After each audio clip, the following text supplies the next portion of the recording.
Only 4 times a year, equity managers with at least $100 million have to file this report called a 13F, which shows what they're currently buying and selling. Today, we have a special video showing what they are specifically doing with the cryptocurrency ETFs. Here at Money on the Move, we track what big money and smart money is currently doing, and we condense all of this rich information into short little videos that you can easily watch whenever. So please like and subscribe and turn on notifications. Let's get into today's video. The 13F filings have come out, and now we can actually take a look at how hedge funds have played the Bitcoin ETFs in Q2. This week, institutional investment managers with at least $100 million in equity assets under management filed 13F reports with the SEC. The investment managers held $4.7 billion worth of spot Bitcoin ETFs in the second quarter of 2024. 13F filings can be a way to get a glimpse into how the largest portfolios and some of the most influential money managers play the market. Beginning about 6 months after the initial allocation, many firms begin allocating across their entire book of clients with allocations ranging from 1 to 5% of the portfolio. The great promise of Bitcoin ETFs is that they can open up the door for professional investors to buy Bitcoin en masse, dramatically increasing the pool of capital investing in the asset. All told, investment managers held $4.7 billion worth of spot Bitcoin ETFs in the second quarter. Here's a look at how some of the most prominent hedge funds bought, sold, or held these funds. So you might have to open up the chart here to see this. In terms of multinational banks, Goldman Sachs owns about 7 million shares of spot Bitcoin ETFs worth $418 million, while Morgan Stanley held more than 5.5 million shares valued at $190 million. In the first quarter, Millennium Management held a combined $1.94 billion in shares of 5 spot Bitcoin ETFs. As of June 30th, however, that number dropped to $1.1 billion. Also, high-frequency trading firm DRW Holdings disclosed it now holds at least $195 million worth of shares across 6 crypto exchange-traded funds. And holy smokes, get a load of this. Everyone's favorite shiny object, gold, has hit a new all-time high record. The price of gold hit a record high of $2,492, pretty much $2,500 an ounce on Friday as investors snapped up the Haven investment in the face of a likely U.S. interest rate cut and heightened geopolitical risks. And if you're wondering what some of those geopolitical risks are, in previous videos we covered some of them. The World Health Organization has declared a state of emergency for Mpox.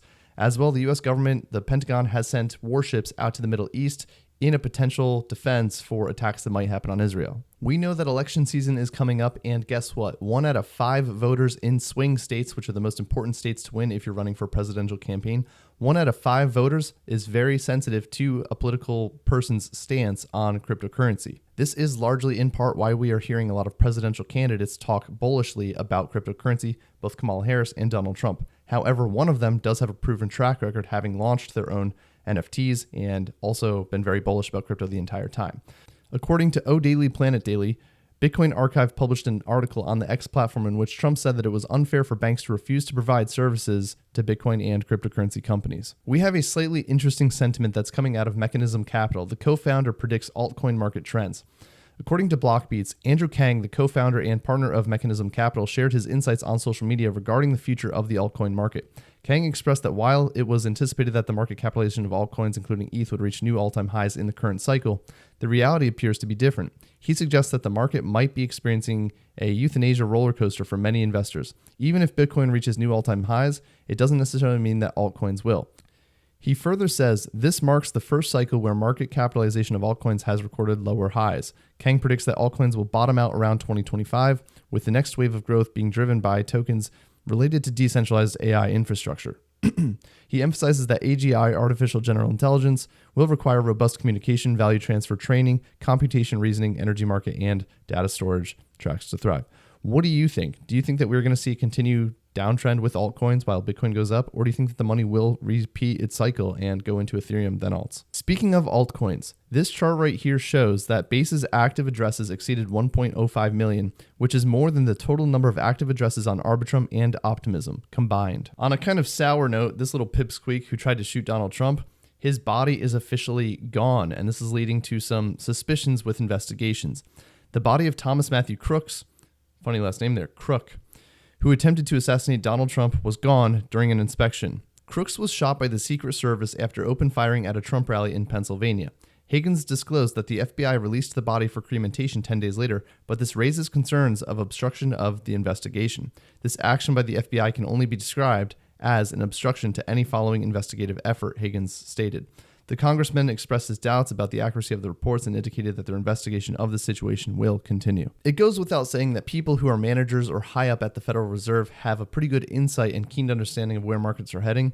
Fed's Goolsbee said that some leading recession indicators are now flashing warning signs. More positive news for cryptocurrency. Binance is now fully functional in India. USDC is one of the biggest and most reliable stablecoins in cryptocurrency.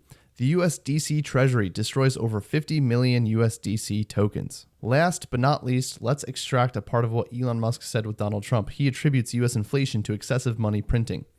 Elon Musk recently commented on the X platform that the primary cause of inflation in the United States is the excessive printing of money. He stated that the country is spending more than it earns, which exacerbates the inflation issue. Musk then suggested that to address inflation, the U.S. government needs to reduce wasteful expenditures. He also, when talking with Donald Trump, said that there should be a government spending committee that he would love to pioneer, which basically will audit and remove wasteful spending entirely. He brought this up multiple times, suggesting that he would be a great candidate for it. Trump neither confirmed or denied this, but said that it would be a good idea. There you have it. That is today's episode of Money on the Move. Please join the journey, like and subscribe, share this channel with a friend, drop some comments on whatever else you think that we might have missed or reported incorrectly. Thank you for watching. Check out any of the links in the description too, and until next time.